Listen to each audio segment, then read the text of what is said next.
ஆப்பநாட்டு, ரவிகுல, கொண்டையங்கோட்டை மறவர்கள் 448 கிராம பூர்வக்குடி மக்களுடைய பிரதிநிதியாக கமுதி மண்ணிலிருந்து தேவரத்தினுடைய விடிவில்லியாக தெய்வ திருமணம் பசுமன் முத்துராமலிங்க தேவர் பிறகு கமுதி பகுதியைச் சேர்ந்த கொண்டையங்கோட்டை மறவர்கள் அத்தனை பேரும் தேவருக்கு பிறகு தன்னெழுச்சியாக ஒரு தலைவனை பின்பற்றி வந்தோம்னா அது நம்முடைய ஐயா மாவீரன். நாங்கள்லாம் எங்கள் பகுதி மக்கள் 2வது புலித்தேவர்னு சொல்லக்கூடிய சண்முகா பாண்டியன் தான். அந்த சண்முகா பாண்டியன் அவர்கள் நம்ம இனத்துக்காக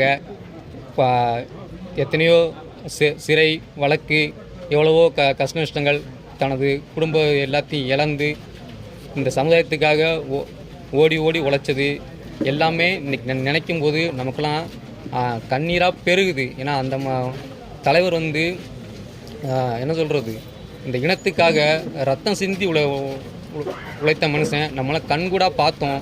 அந்த 90, 96லாம் அந்த கமுதியில் வாழ்ந்த அந்த மரவனுக்கு தெரியும். இது என்ன சொல்கிறது, ஒரு தலைவனாக பார்க்கல, ஒரு இதாக பார்க்கல.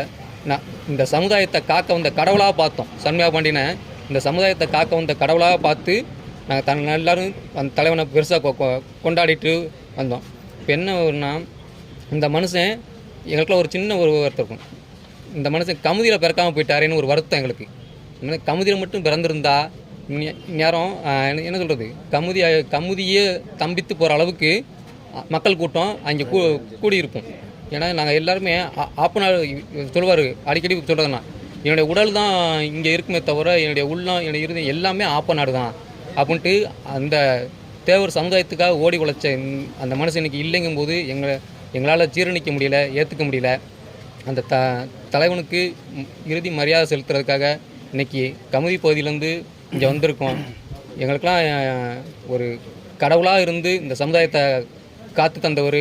இனி அந்த தேவர்களுடைய திருவடியில் இருந்து கடவுளாகவே இந்த சமுதாயத்தை காப்பாருங்கிற நம்பிக்கையில் அவருக்கு இறுதி அஞ்சலி செலுத்தி விடைபெறுகிறோம்.